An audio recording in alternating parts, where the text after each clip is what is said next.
Hello everyone, today we talk about the Landgraviate of Thuringia from the High to the Late Middle Ages. We already made a video about the Thuringi in the series for the Migration Era Germanic peoples, in which we arrived to the 10th century observing this pretty troubled story of the local people trying to escape essentially the attempts of expansion in their own territory by stronger peoples. Since the early Middle Ages, the Franks and the Saxons combined had in fact crushed the Thuringian power, but Thuringia did remain one of the stem duchies, part of the so-called younger ones, as a distinct ethno-linguistic area of Central Europe that maintained the in High Middle Ages and beyond, eventually in the feudal institutions of the Holy Roman Empire, the organization of Landgraviate, which would be properly a county of the land, that, as we will see in this video, was mostly occupied as an office by, let's say, dynasties that were not properly Thuringian most of the times. In fact, the main coat of arms that you find associated are the one of the Hessian Ludovingians and later the one of the Saxon Vettans that controlled, in fact, Thuringia for the remaining time. And there was, however, still and always a separation between these lands, historically and properly Thuringia, that especially during the 13th century in the Swabian period became one of the most powerful principalities in Germany. And as we've seen with other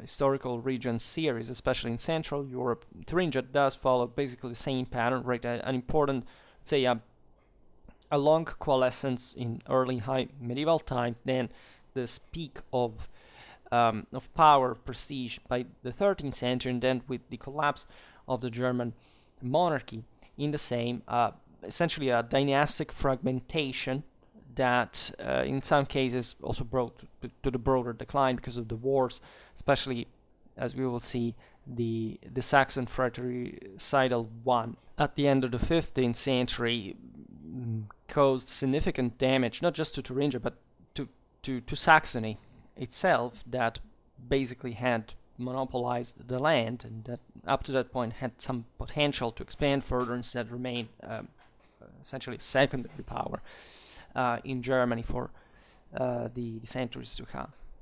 And this is important about Thuringia. I mean, not just the influence of mainly Saxon and Franconian dynasties, but also its character of frontier land, especially in early times where the Ostsiedlung had not consolidated the Helb and Saale frontiers, and some lands, as we've seen also in the video about the Ansgarians, the Margraviate of Brandenburg, took a while to fundamentally Germanize, as those were basically Slavic lands, and the Duke of Thuringia, as we've seen in the video about the Thuringia, was also known as the Dux or Marchio, even Thuringianum.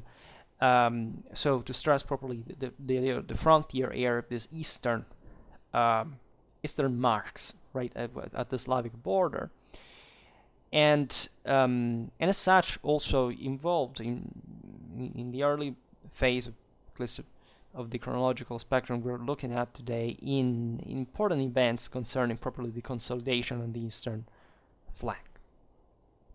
And as we were saying before, at this point, a separate Thuringian stem duchy did not quite exist. It had not existed even during the emergence of the eastern Frankish kingdom in the 10th century.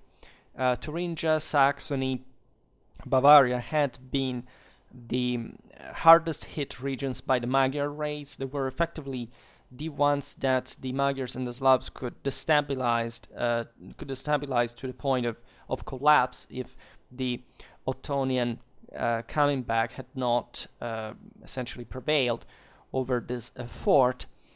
And so it was a militarized area largely. It's also, as you know, covered with the Thuringian forest, as we will see, that were important towns eventually rising in the Middle Ages, but very often connected to greater powers, like, for example, the Archbishopric of Mainz, that always retain in this central area of Germany an important influence, also claiming at some point the inheritance over certain lands and probably the lordships of some cities, such as the most important in Thuringia, Erfurt, right?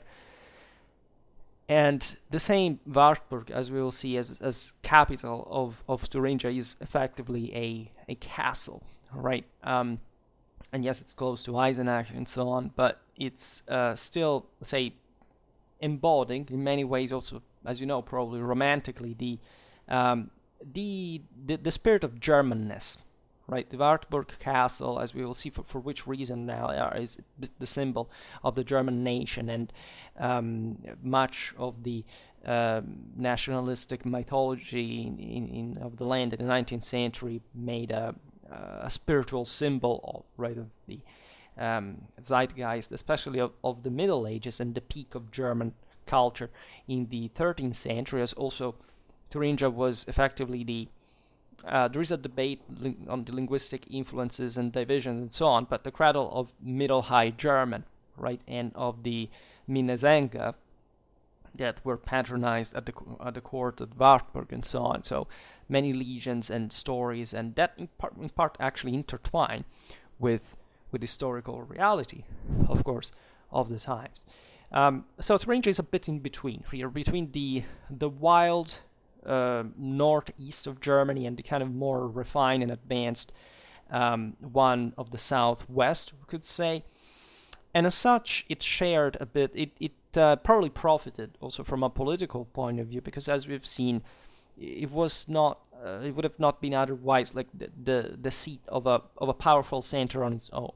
It's the Margraves of Meissen, the Landgraves of Hesse, that eventually turn it into something else. But favoring, especially of the clash between the Hohenstaufen and the Welfen, that and if you look at a map of the two powers and how they gathered control of Swabia, Franconia, and Saxony and Bavaria respectively, you realize that there is this hole in the middle that is properly embodied by Thuringia, and we've seen already in the video about the Margraviate of Brandenburg how the Ascanians were also this pro-Swabian principality, actually pretty close, and in contrast with the Welfen of Saxony. So it's a very interesting area to look at the Hohenstaufen infiltration in the lands of the north that Thuringia was essentially the gate to, in order to try to consolidate a broader German national unity that, also, as we were saying, would fail with the end of the Swabian dynasty.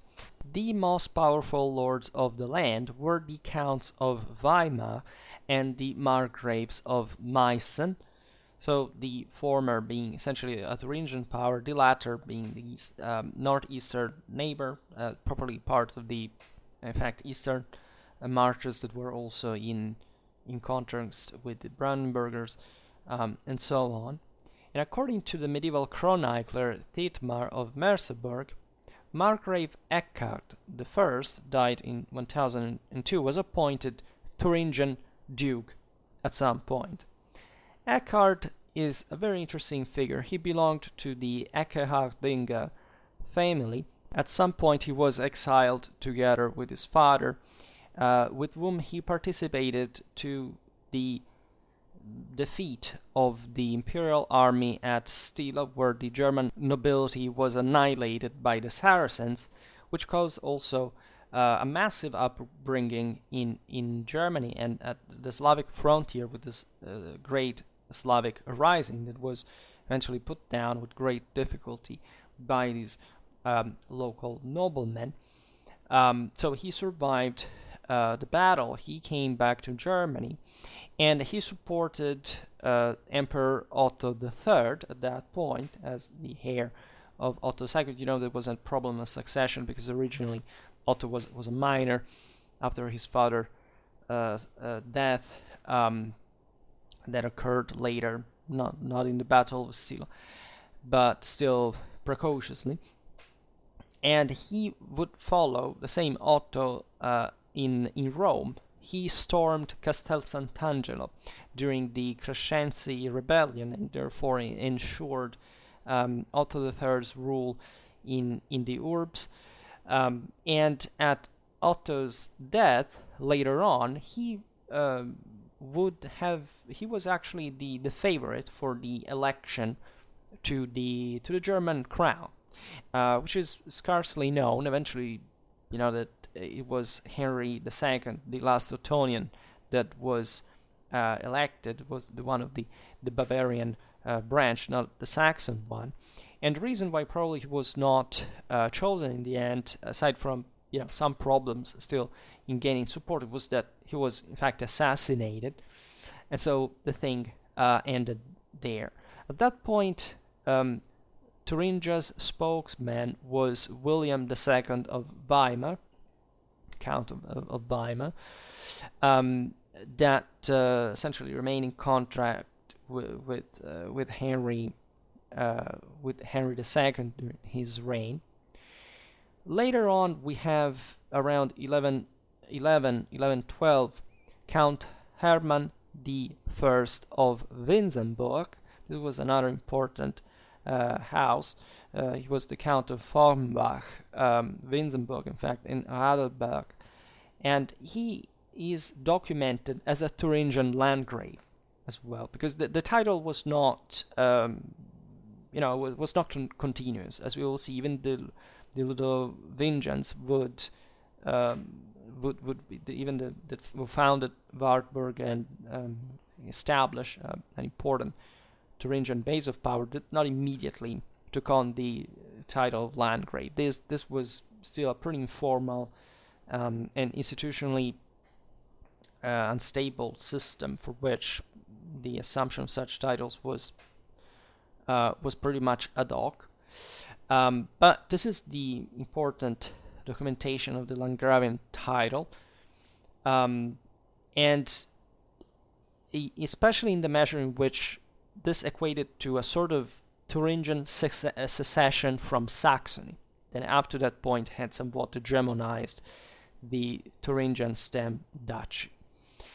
And in the part of this process was facilitated by the investiture controversy that brought the same Hermann I at some point to detach himself from the Salian monarchs by supporting the papacy, and Thuringia would benefit largely from this policy on multiple occasions, especially in fact with arguably with Louis the Springer, 1042-1123, a Franconian aristocrat that therefore speaks also of the influence on Thuringia now from the southwest rather, who was de facto Count of Thuringia as well, and that is a bit of a legendary figure in many ways because there are many stories about him, but just a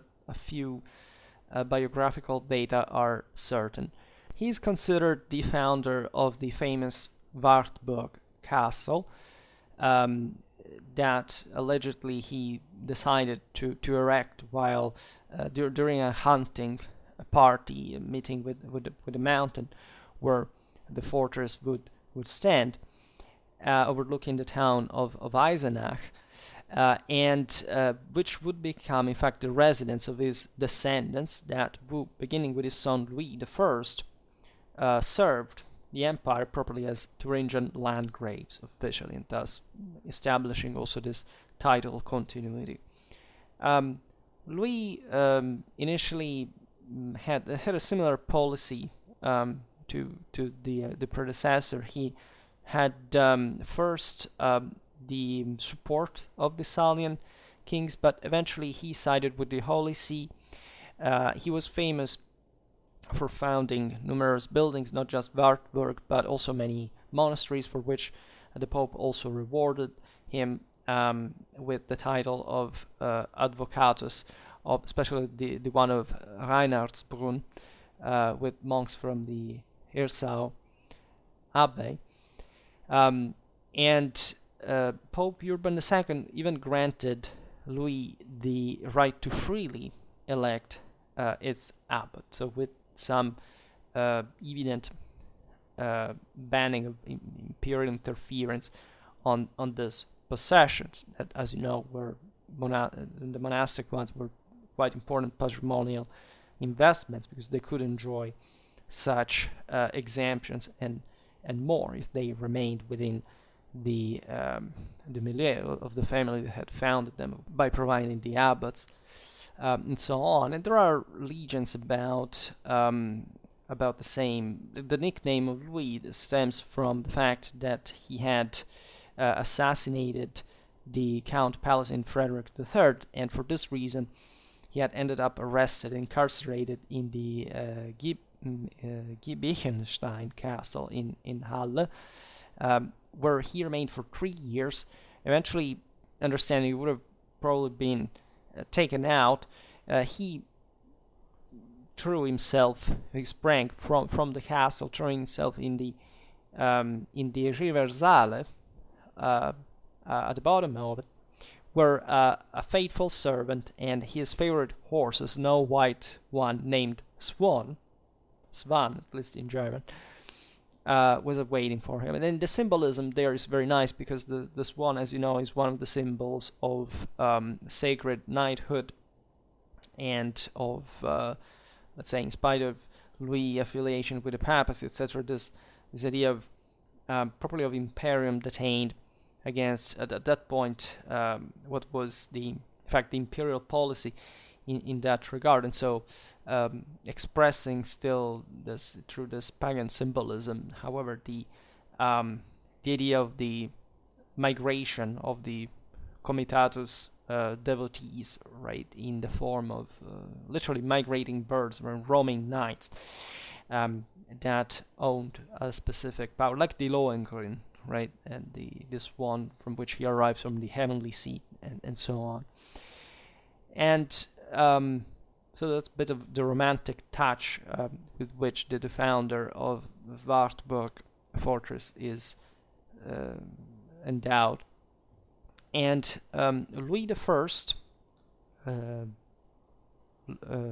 Louis' son, actually, married the Rhenish-Franconian Countess Hedwig of Gudensberg, and became the heir, thus, of extended estates in Thuringia, but also in Hesse.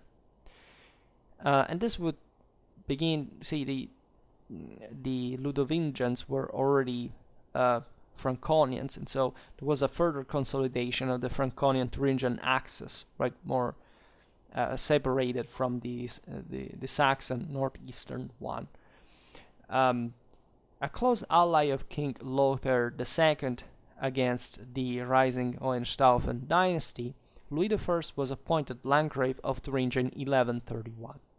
But later on, the same Louis sided with the Hohenstaufen, from which he received important privileges, given that, as we've seen, Thuringia was very strategic in the clash between the Hohenstaufen and the Welf royal families, and so bit switching side according to the circumstances, but still profiting enormously from it, and especially siding ever more with Swabia, and also receiving important influences from the court of the Hohenstaufen, that was also bringing in this Provençal, Sicilian, and other general epic and poetic influences from the most advanced cultural seas of the time, thus developing in Thuringia also that Middle High German culture and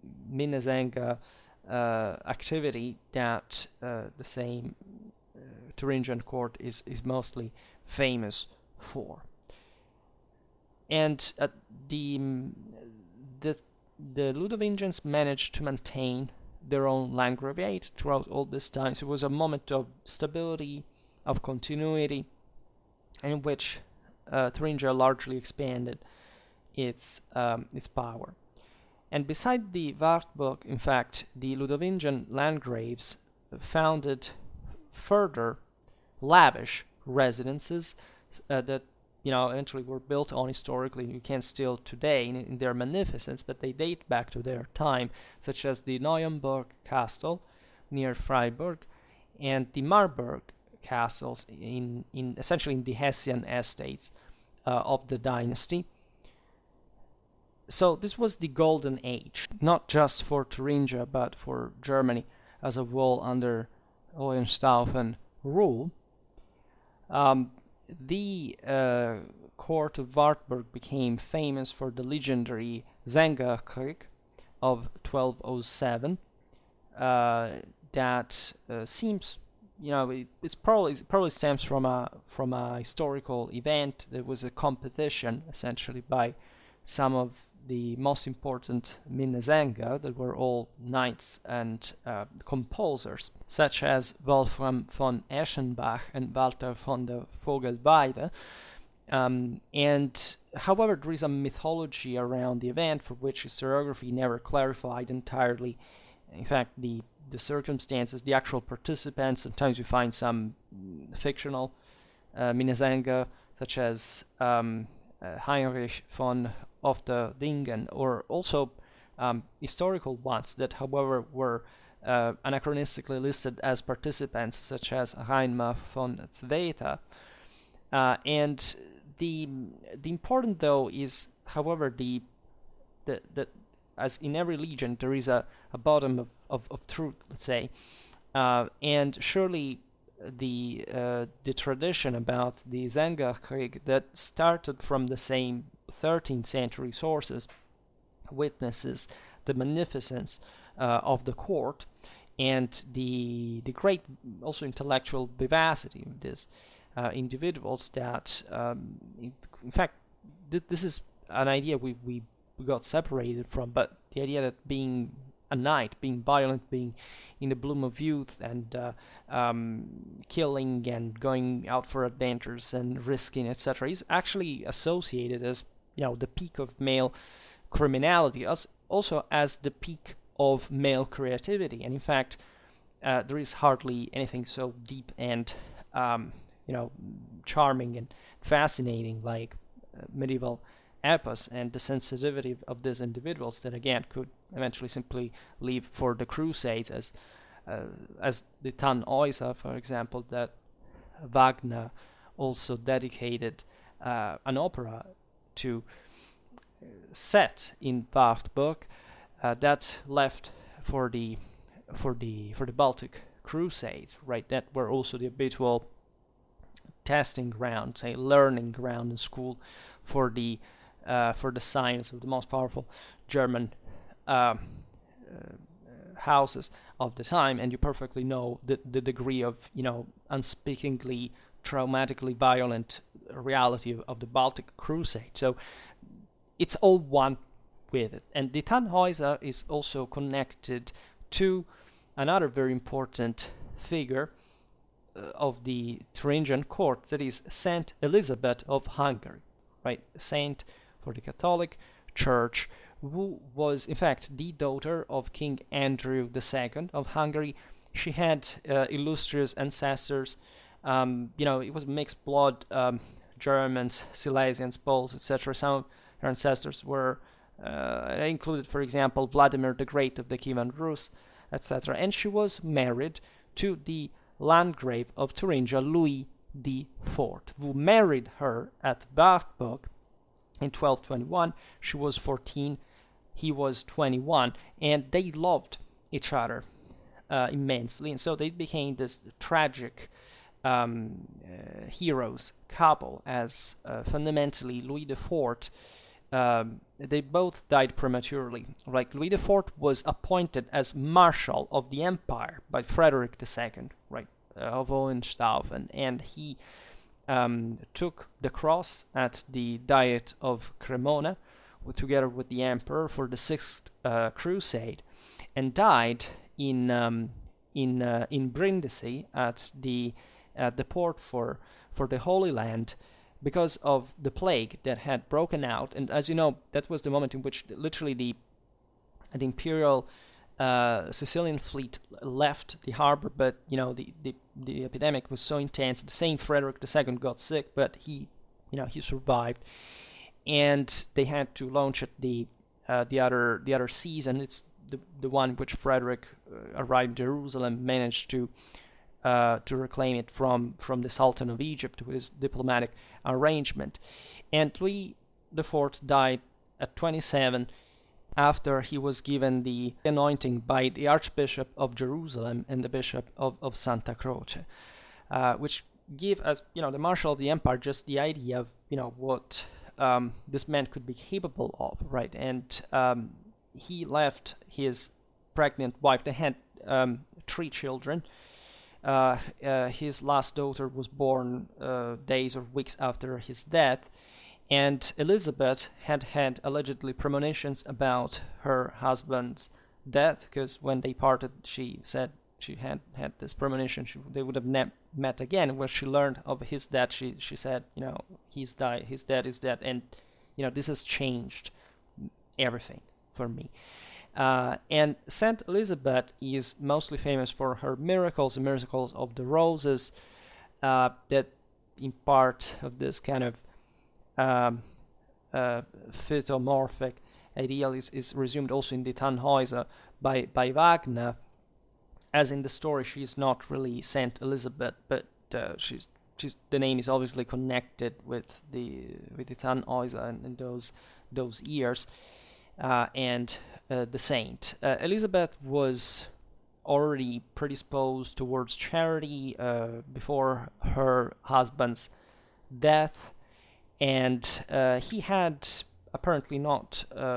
He was fine with that, and she founded a hospital where she took care of the sick. And I don't know how she died specifically, but it was premature, as she was 24, and maybe, I don't know, she got sick by healing the poor, but she remains this, in fact, holy figure that also was a great admirer and follower of Saint Francis, as she also was member of the Third Order of Saint Francis, the female one, and she was in mind and in work very faithfully following the example of the Umbrian monk, and she is in fact considered patroness of the tertiary order of the Franciscans for this reason.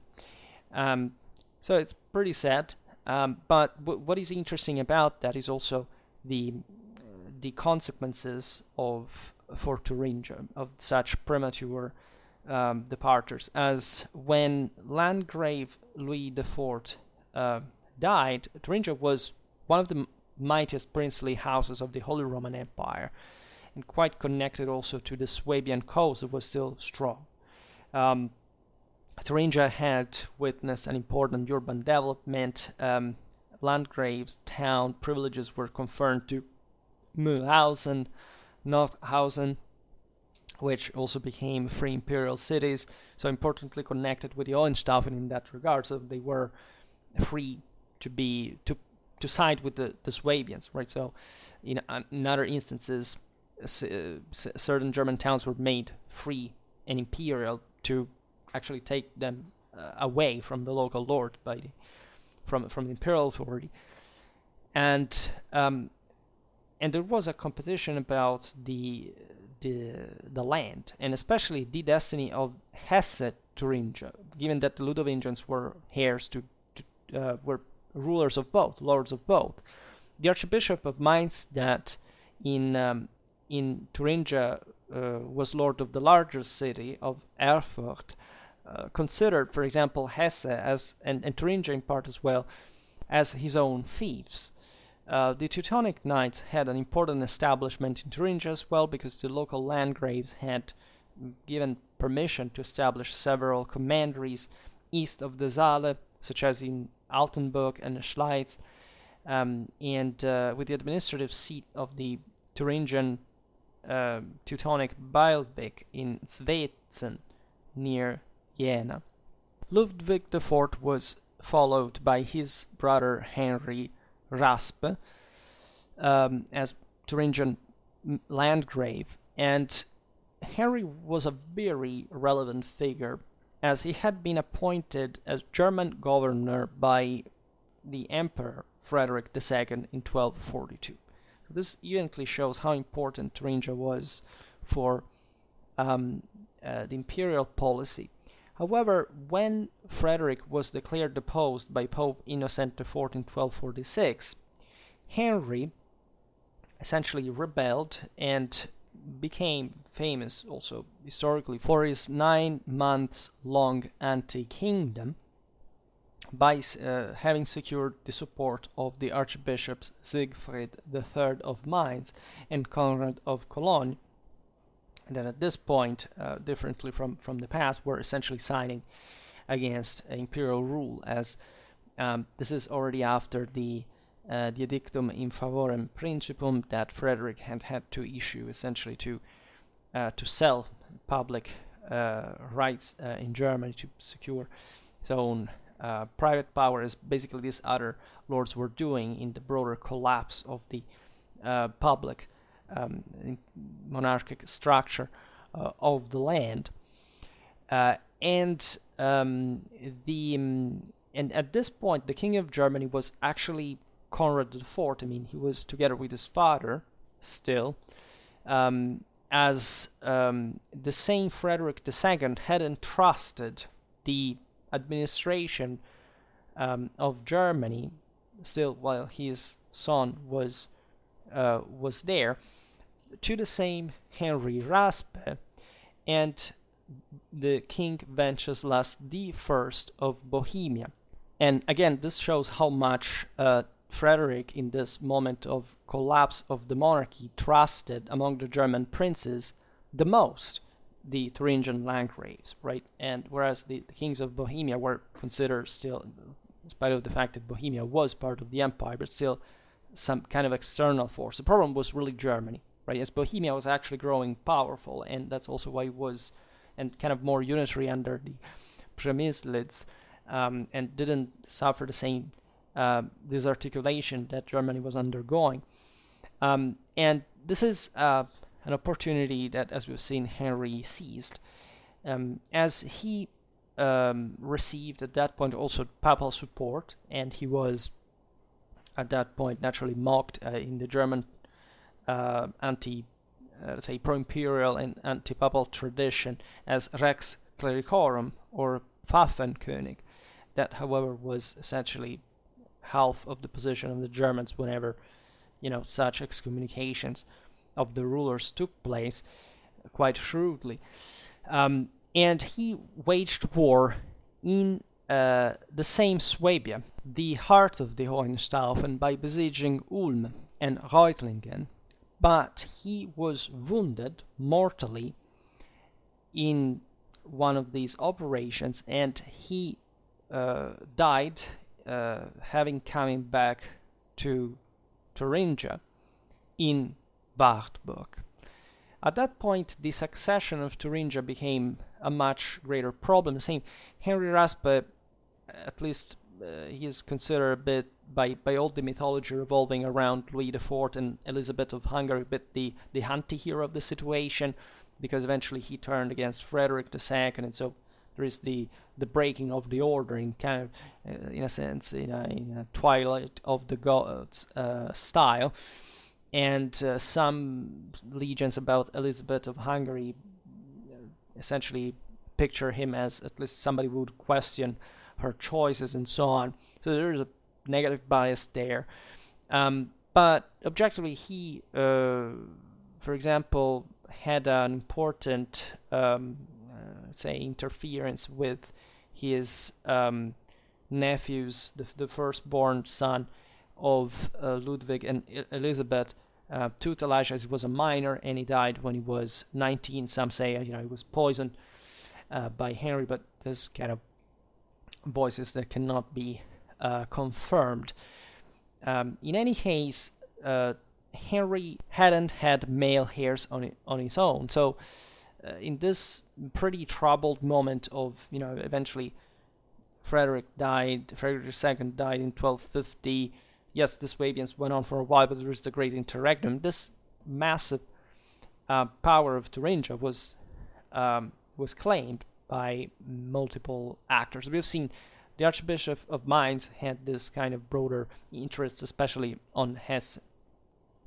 The Thuringian heritage was claimed by both the Wettin Margrave Henry III of Meissen, who was essentially the son of Jutta. It was Louis IV and Henry of Raspa's sister, who had married the Margrave of Meissen, and Henry III had also received his uncle's Louis IV's tutelage after his father had died. So at that point, Henry had interfered in part also in the Meissen affairs from the top of this familiar relations, and Frederick II also backed him. Louis IV is considered in Thuringia historically a saint, even though he was never canonized, differently from his wife. But so it's important to see also how ambitious and naturally so they were, and quite politically shrewd as well. And there was also Sophie of Brabant, who was Louis and Elizabeth's daughter, who had married the Duke of Brabant, and also given a son to him. That was Henry I, as we will see, known as Henry the Child, Henry of Hesse, that managed at least to recover Hesse in the struggle that followed in the War of the Thuringian Succession against the Wettins. The third born child of Louis and Elizabeth was another girl who, however, had become abbess, and so she didn't have any right of inheritance in this succession.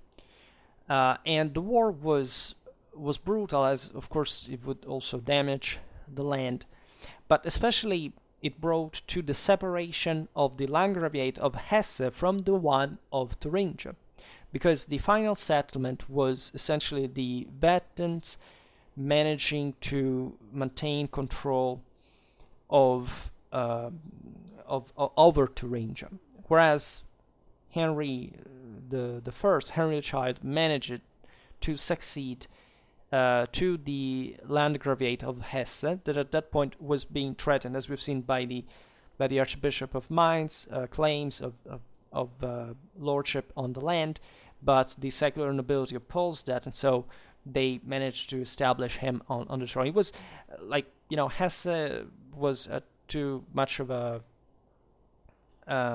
chunk to swallow for the Wettins as well, they were mostly just expanding from Meissen, as basically a Saxon power that had still not forgotten its ancient hegemony over Thuringia, right? So these two areas naturally had been united by the Ludovingians dynastically, and they were eventually settled after the war with this repartition. The interesting thing about both Henry III and Henry I is that they supported Rudolf of Habsburg in his struggles against Ottokar II of Bohemia. Henry I actually had some initial quarrel against him. There was even a military participation against Rudolf, but they pacified eventually, and he sent important reinforcements during especially his 1276 war against Ottokar, where most of German nobility had supported the Habsburgs. Whereas Henry III, Margrave of Meissen, was much more interested in supporting Rudolf of Habsburg since the beginning, and also after he settled in Austria, as he intended to weaken Bohemian power.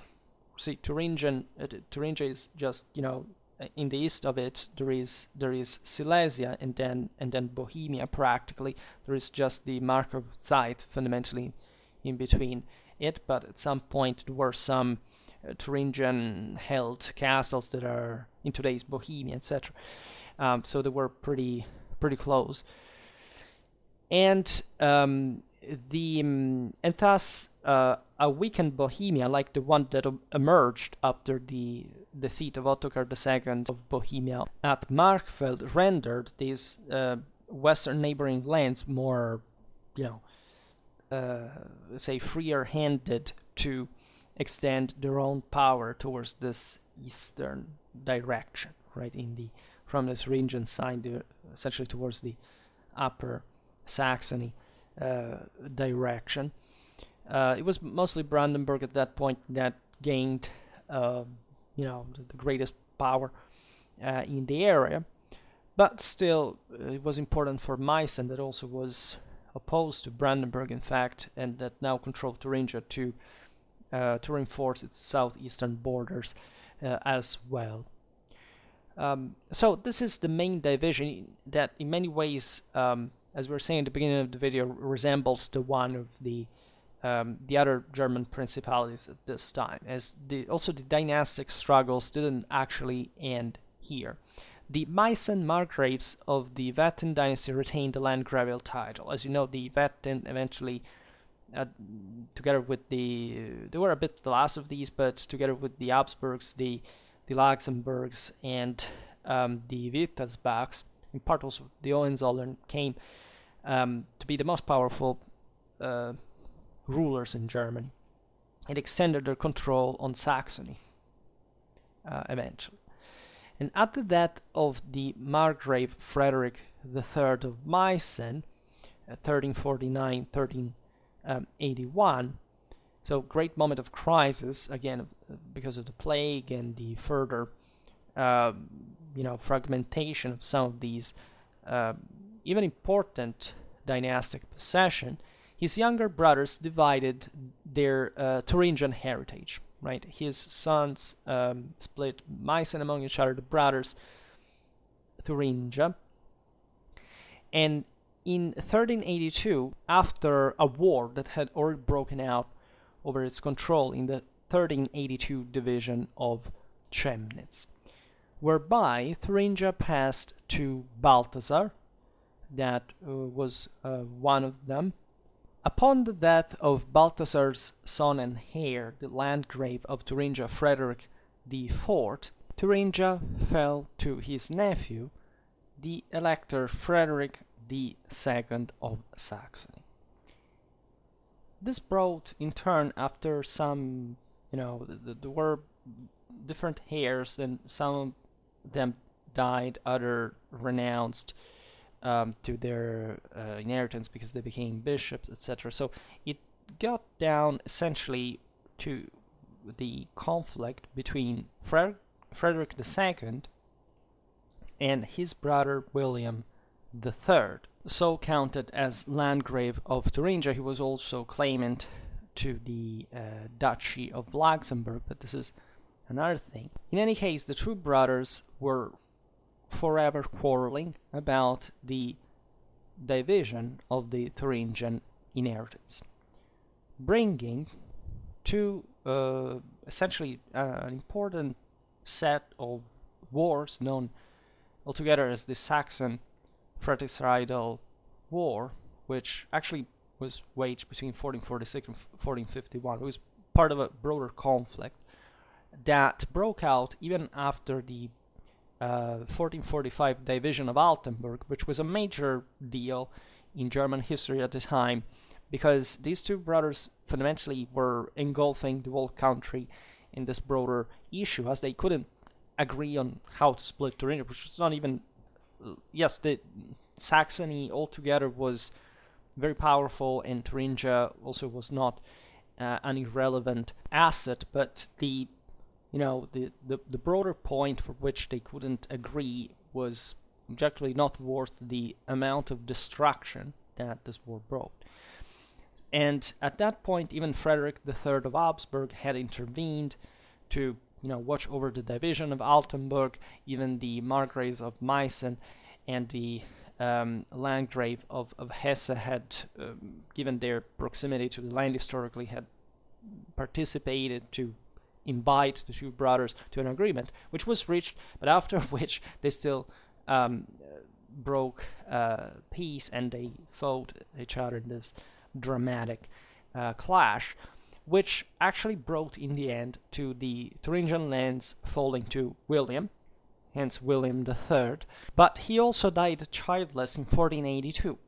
So Thuringia was inherited finally by the Elector Ernest, that became also the unifier of Saxony and Thuringia, uniting thus all the Wettin lands under his rule. However, yet again, after the 1485 Treaty of Leipzig, Thuringia split into the Saxon Ernestine and Albertine duchies that also would remain separated for a while, right? So this is the more or less in concisely the history of the Landgraviate in medieval times. For today we stop it here. I just hope that you enjoyed this video. If you did, please share it. Otherwise, leave a like or subscribe to my channel if you're interested in my upcoming content. And for now, I thank you heartily for listening to me. I wish you a nice time and see you next time.